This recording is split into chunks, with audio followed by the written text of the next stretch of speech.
Hello friends, please like and subscribe my channel easy learning. आज का जो हम टॉपिक करने जा रहे हैं वो सिस्टम एनालिसिस डिज़ाइन का ही पार्ट है।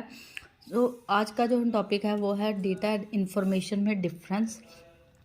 आपको पता होना चाहिए डेटा और इंफॉर्मेशन में बेसिक डिफरेंस क्या है। तो उसी के बेस पे हम आगे बढ़ेंगे बाकी टॉपिक्स पे। सबसे पहले क्या होता है, डेटा क्या होता है।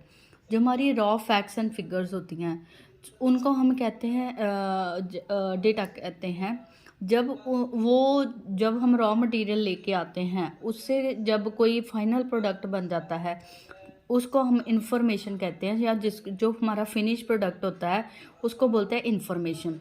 जैसे कि कोई भी आपको एक पेन ही बनाना है, उसके लिए जो जो मटेरियल लगेगा उसको हम रॉ फैक्ट्स एंड फिगर्स कह सकते हैं, उसको हम एज अ डेटा कह सकते हैं। जब उस प्रोडक्ट को यूज़ करके हम एक फाइनल प्रोडक्ट बना लेंगे उसको हम फिनिश प्रोडक्ट कहेंगे, वो हमारी होगी इंफॉर्मेशन। अगर जर्नल में मैं बात करूं, डेटा क्या होता है, जो हमारे पास जो भी हमारे पास फैक्ट्स एंड फिगर्स आती हैं, जब वो ऑर्गेनाइज ना हो, अनऑर्डर ना हो, अरेंज ना हो, उन फिगर्स को हम डेटा कहते हैं। जब उसी चीज़ को हम अरेंज कर देते हैं, ऑर्डर में कर देते हैं, ऑर्गेनाइज्ड कर देते हैं, वो हमारी क्या बन जाती है, इंफॉर्मेशन। सो अनऑर्गेनाइज्ड फॉर्म जो होती है, जो भी आपकी फैक्ट्स एंड फिगर्स की, उनको हम डेटा कहते हैं। जब उनको हम अरेंज कर देते हैं वो हमारी हो जाती है इंफॉर्मेशन। ये नेक्स्ट आपको समझ आ जाएगा लास्ट पॉइंट में एग्जांपल से, ठीक है। सो डेटा कहाँ से आता है, कोई भी चीज़ को हमें पहले रॉ मटेरियल होगा तभी पेन बनेगा। सो डेटा हम कहाँ से कलेक्ट करते हैं, डेटा हम कलेक्ट करते हैं सर्वे से। जैसे कि लोग डिफरेंट हाउसेज में अपने प्रोडक्ट का सर्वे करने जाते हैं कि ये प्रोडक्ट आया है, ये इसका प्राइस है, आपको पसंद आया है या नहीं का आया। सो हमारे पास जो रॉ फैक्ट्स एंड फिगर्स हैं वो हमारी सर्वे से आती हैं। किसी ना किसी तरह के सर्वे करने के बाद हमारे पास वो फिगर्स आ जाती हैं। सो जो फिगर्स आई हैं जब उसको हम ऑर्गेनाइज कर देते हैं, जैसे कि मेरे पास, मैं मार्केट में गई, मैंने अपने प्रोडक्ट का सर्वे किया, उसमें मेरे पास डेटा आ गया लाइक और डिसलाइक। जब उसको मैंने अरेंज कर दिया, लाइक और डिसलाइक दोनों पार्ट्स में, सो जब उसको अरेंज कर दिया, जो डेटा मेरे को सर्वे से मिला है, सो अरेंज करने के बाद जो हमारे पास तस्वीर आएगी वो किसकी तस्वीर होगी, इंफॉर्मेशन की, ठीक है। सो उसी तरह नेक्स्ट जो कहता है, डेटा जो होता है not dependent upon information. Data independent है बट इंफॉर्मेशन किस पे डिपेंड है, डेटा पे। क्योंकि हमारे पास अगर कुछ रॉ फैक्ट्स एंड फिगर्स आएगी तभी हम उसको कैटेगराइज करेंगे, उसको अरेंज करेंगे। जब हमारे पास कोई फैक्ट्स फिगर्स होंगी नहीं, हम उसको कैसे अरेंज करेंगे।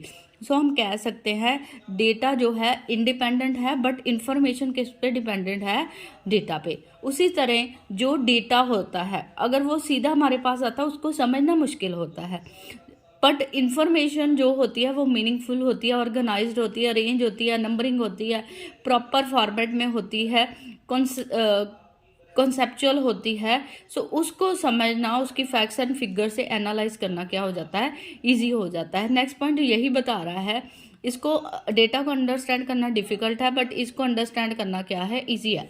सो ये डेटा और इन्फॉर्मेशन का डिफरेंस मैंने एक एग्जांपल की हेल्प से बताने की कोशिश किया। जैसे पास मैंने सर्वे किया क्लास में, मैंने ये डेटा कलेक्ट किया 1 7 8 20 ABC 50, मतलब इसके ऊपर कॉलम नेम नहीं है। सो सीधा डेटा इकट्ठा किया, इससे पता नहीं लग रहा कि 1 7 8 क्या है, ABC क्या है, एड्रेस है, नेम है, क्या है। उसी तरह 1 7 8 क्या है, मार्क्स है, रोल नंबर है, क्या है। उसी तरह 50 20 क्या है। सो इसको डेटा को समझना डिफिकल्ट है क्योंकि अरेंज नहीं, हमने कलेक्टिवली इकट्ठा कर लिया। पर जब इसको मैंने कॉलम, जैसे कि आप दूसरी साइड पे देखो, इंफॉर्मेशन वाली साइड पे, इस पे मैंने क्या कर दिया, 1 2 को क्या दे दिया, रोल नंबर दे दिया, कॉलम नेम, इसको मैंने क्या दे दिया, नेम दे दिया, और लास्ट वाले को क्या दे दिया, परसेंटेज। सो इससे क्लियर हो जाता है कि रोल नंबर 1 के ABC के कितने परसेंट मार्क्स आए हैं, 50। सो हम इसको कह सकते हैं परसेंटेज। सो इससे क्लियर हो गया क्या चीज़ है। अगर 8 है तो उसका नाम MNO है और उसके मार्क्स कितने हैं, 30 हैं। बट इस डेटा से एनालाइज करना 8 MNO 30 क्या है, इसको अंडरस्टैंड करना डिफ़िकल्ट है। सो वही बात बताने की कोशिश कर रहे हैं कि जब जो भी हमारे पास डेटा आता है उसको नंबरिंग भी कर देते हैं, उसको प्रॉपर कॉलम नेम दे देते हैं, उसका नाम रख देते हैं, तो उसको अंडरस्टैंड करना क्या हो जाता है, ईजी हो जाता है।